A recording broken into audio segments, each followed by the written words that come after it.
You ever watch somebody who thinks they're the smartest person in the room just get completely knocked down a peg, and you almost feel bad for them? Almost. Yeah, that's what happened to Gregory Stanton, the hotel manager at the Mayfair Grand in downtown Phoenix. This guy lived for polish. He measured his life by shiny marble floors and 5-star reviews, you know the type. Crisp shirts, perfect Windsor knot. He even ironed his socks probably. And he thought he had it all under control until one very expensive Frenchman came storming through the lobby doors and just tore the whole facade down in a matter of minutes. So picture this: Gregory standing in the middle of his spotless lobby, feeling good about himself, when Etienne Laurent walks in. Now Etienne isn't just some guest. This guy's a millionaire from Paris, reputation for being difficult, and the kind of man who expects everyone around him to dance the second he snaps his fingers.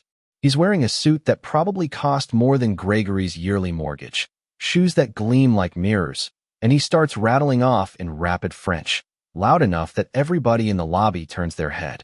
And poor Gregory, God help him, remembers maybe 3 words of French from college. Bonjour, merci, croissant if he's lucky. He tries to cobble together something like, yes, monsieur, chamber, yes we have, and it's just painful to watch. Etienne frowns like Gregory just insulted his ancestors, repeats himself faster, sharper, hands slicing the air, and now you've got a family from Dallas watching, businesswomen with their coffee cups paused midair, staff at the desk trying to look busy while sneaking glances. Gregory's collar's getting tighter by the second, and you can practically hear his inner monologue. If I screw this up, ownership is going to skin me alive. And then it happens. Out of nowhere, this soft, calm voice floats across the lobby in perfect, fluid French. Bonsoir, Monsieur Laurent.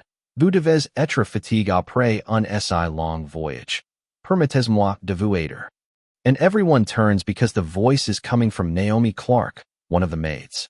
She's 24, in a simple uniform, rag still in her hand, standing by a brass pillar like she'd been invisible this whole time, and suddenly she's speaking French like she was born in Lyon.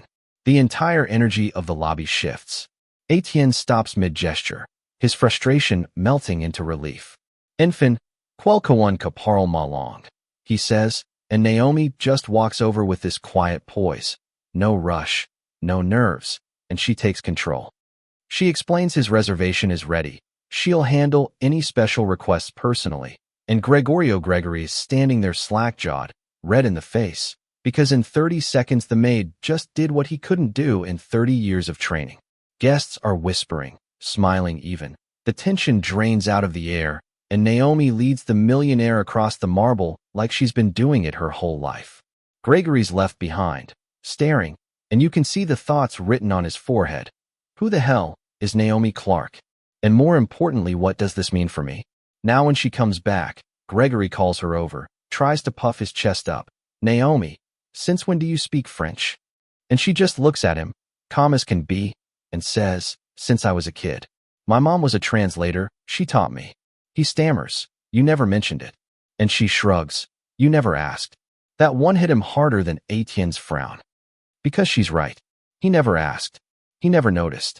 To him, she was just a uniform, just background noise. And now? Now she's the only reason his job is still intact. And here's the twist, it doesn't stop there. Later that night, Etienne comes striding back through the lobby, glowing like he just discovered buried treasure, and calls out across the room, Mademoiselle Clark. He praises her, calls her remarkable, insists she join him for dinner. Right there in front of staff, guests, and Gregory, who's chewing on his pride so hard you can practically hear his molars cracking. Naomi hesitates. You can tell she's not sure. But Gregory, with that forced smile managers get when their world is crumbling, says, of course, Naomi, you should accept it reflects well on the hotel. He knows he has no choice. So she agrees. Now imagine the gossip. Staff whispering in the break room, guests nudging each other. The maid's having dinner with the millionaire, speaking his language, holding her own like she belongs there. Meanwhile, Gregory's in his office, staring at his Manager of Excellence 2018 certificate, and for the first time it looks ridiculous, like a participation trophy. He can't stop picturing them at the table, Naomi's voice flowing like music, Etienne laughing, and the worst part? He realizes he never even knew what she was capable of. Over the next few days it spirals. Guests start asking for Naomi by name. Comment cards mention her, not him. Ownership emails Gregory, wanting reports on this remarkable staff member. His control, his authority, it all starts slipping. And the more she rises, the smaller he feels. He snaps at clerks, stalks the hallways, tries to reassert himself, but it's like sand slipping through his fingers. And then comes the explosion. One afternoon, Naomi's helping a couple from Quebec at the desk, speaking French, calming them down, and Gregory, who can't stand it anymore, pulls her into his office, shuts the door, and just unloads. Do you have any idea how this looks? Guests asking for you. Ownership praising you like you run the place, while I'm treated like a background prop. His voice is shaking, more fear than anger, and Naomi just sets down her clipboard and says, steady as stone, "With respect, Mr. Stanton, I can't control how people react. I just do my job." That pushes him over. He slams the desk, spits out, "Your job is cleaning rooms, Naomi, not charming millionaires, not making me look incompetent."